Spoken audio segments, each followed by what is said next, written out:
Cardano's greatest weapon is something its critics would argue is its greatest flaw. Whilst its methods and practice has always been in the public domain, a misunderstanding of philosophy has inadvertently, and somewhat unfortunately for many of its competitors, placed Cardano in an extremely unique position in the blockchain space. The slow, methodical, research-driven approach has attracted a different kind of individual, forming a community who value the tech and mission statement far more than the price of ADA. It's also attracted builders of a different kind. Rather than being hellbent on shipping code to get paid, their priority is innovation and delivering secure, scalable applications that can serve the ecosystem's needs for decades to come. Nothing revolutionary ever happened with a fair-weather, superficial outlook. The motivations behind this community is what will form the foundation for mass adoption. Charles has always maintained if you want to win the game, you have to change the game. Cardano from the very beginning has changed the way to approach research, changed the way to construct a blockchain, and changed the way we view the impact this technology is going to have on the world. For many chains in their ecosystems, they seem tired and damaged from the onslaught of hacks, meltdowns, and major roadblocks in advancing their tech. But with its reputation and technology unscathed by these events, Cardano is just starting to blossom with impeccable timing, and is primed for an explosion of utility. Welcome back for today's installment of Cardano Insights, delivering a fast-paced, bite-sized roundup of the all-important Cardano news and ecosystem content from the past 24 hours. So join me as I explore exactly what's been happening at the very pulse of Cardano. So let's get straight into it. On Friday in the mid-month update, we got some further insights to the development progress relating to the Vasil mainnet release. First up was Nigel to walk us through the current status. He explained they had recently resolved an intermittent issue found during various testing processes. The specifics weren't mentioned, however, as a result of identifying and fixing this issue, this meant they had to rerun all testing processes, which came out positive. With this resolved, they're now able to release all other downstream components of the fix to the community and all relevant partners.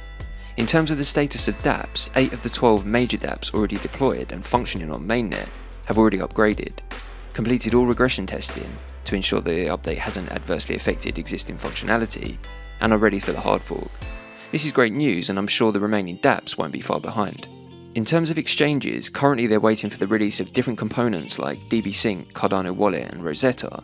Once confirmed, then the clock can be started regarding the countdown for exchanges to be ready for the hard fork.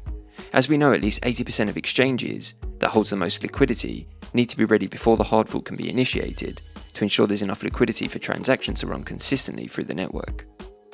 The next steps are to ensure that the remaining major dApps and 80% of exchanges are ready, internally tick off all the boxes in terms of the QA testing process, and ensure that there are no outstanding audit issues, at which point the mainnet can be safely hard forked, so I guess in this respect we need to watch this space. Once the hard fork occurs, with immediate effect everyone will be able to use Plutus version 1 functionality. 1 epoch later, the Plutus version 2 cost model will be released, at which point developers can use the version 2 changes to build new transactions and architectures with their applications. Next we got this update from Kevin. He confirmed continued testing of the node on the DevNet and Cardano public testnet. As expected, some issues were found, one of which was identified as really important. This impacted the user experience, issues specifically affecting node 1.35.0. The team did however identify the source of the issue quickly, and this has now been resolved. The fixes have also been confirmed, and all partners concerned have updated successfully on the dev and testnet. In terms of community actions, Daedalus Wallet will be updated to a new version of the node, as usual for any hard fork combinator events. SPOs will need to upgrade to the recommended version before the hard fork, and communications will be made available to ensure they upgrade to the latest version in good time. Kevin welcomed more developers to raise any issues found through GitHub. The team is actively working on all issues raised and tagged Vasil. It's important to note that not all issues will need to be resolved before the hard fork, and future releases of the node can patch up anything outstanding after the fact. So if we just run a quick check on GitHub, currently there are 36 issues open relating to Vasil of the 83 originally opened, 6 of which are labelled as potential Vasil blockers of the 32 originally identified. If you want to track the progress here, I've linked the GitHub in the description below. So I guess not the definitive update confirming any dates, but an update nonetheless. Let's be patient and see what the coming weeks will bring. As always, I'll be sure to bring you on the pulse updates as soon as we get any further developments here. Now, if you're a frequent viewer, you will know that I like discussing mass adoption on this channel, and have presented many factors that will play a role in this. It's not any one specific thing that's going to result in this technology being widely adopted, but a collection of many different components. Two of the most interesting and attractive use cases for real-world businesses to incorporate blockchain technology is the use of smart contracts and trusted transparent ledgers, which will be transformative for businesses of all sizes and across all sectors. It is, however, evident that for many outside of the blockchain world, the volatility associated with cryptocurrency can be seen as a roadblock, but this is more of a misunderstanding. First, you need to separate blockchain from cryptocurrency. There are important differences between the two, and when you separate them, you can truly conceptualize real-world use cases for this technology. Cryptocurrency gets the majority of attention when it comes to the wider population. Digital assets make all the headlines because of the sheer volatility. The crypto crashes, prolonged bear markets, and countless hacks, exploits, and meltdowns raise many questions on the reliability if incorporated with businesses globally. But blockchain technology is far more than cryptocurrency.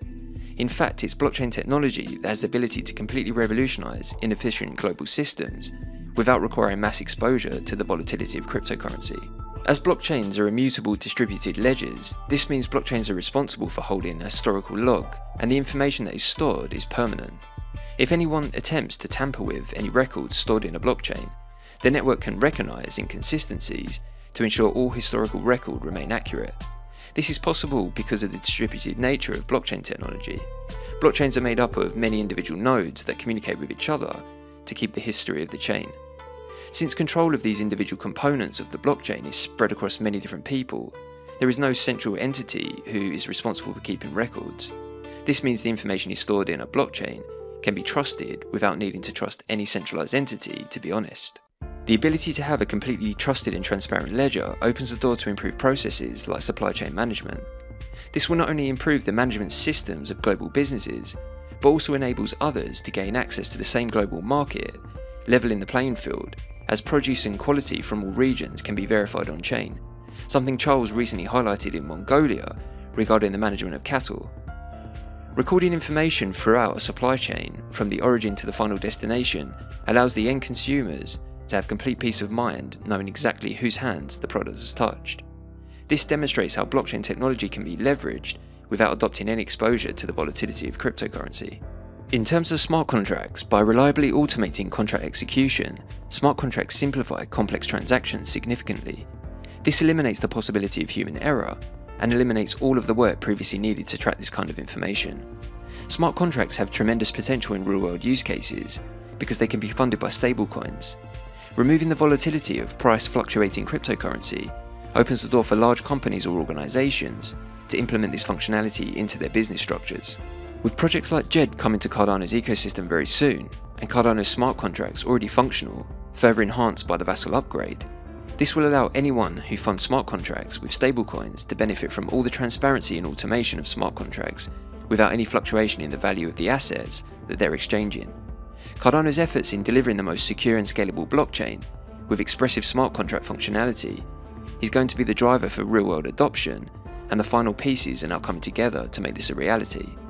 When you think about it, the idea that Cardano is slow to market hasn't really resulted in it missing any global adoption opportunities. In fact, adoption on any real scale in this respect is still in its infancy. Cardano, its utility and real-world application is just blossoming at the perfect time.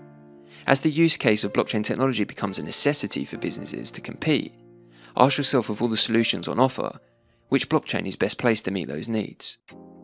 Now check this out from AmCham Mongolia. If you didn't know, they're an independent membership-driven organisation that seeks to build, strengthen and protect businesses between the United States and Mongolia. The US Chamber of Commerce accredits AmCham Mongolia as its official affiliate in Mongolia. Based in Washington DC, the US Chamber of Commerce is the largest federation in the world, with over 3 million members. Here in this tweet they say, "We are very excited to announce our newest member, Input Output, a leading technology company committed to the highest principles of academic rigour and evidence-based software development." And in this thread they lay out to their followers details about IOHK's beginnings, the core aspects of the company, and highlight it being a driving force behind Cardano. They also announced that they will be hosting Charles at a special meet and greet event tomorrow, which I'm sure we'll get more info on as and when it takes place. If we think about what we discussed yesterday when taking a look at the Charles AMA, when we think about the work in Mongolia and how it's a safe place for innovation, and for Cardano to implement the technology, proving its use case, this membership is another important step for its reputation, relations, and continued progress or efforts in that region. For me personally, I'm very excited for what Cardano has in store for the developing world, and can't wait to see results as and when real FI solutions start being deployed.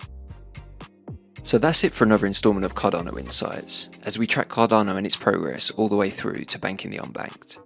I hope you enjoyed today's video, and if you found value in the content, then please be sure to comment, share, like, and subscribe to the channel. Your support here goes a long way in helping Sapien reach a wider audience and spread those positive Cardano vibes.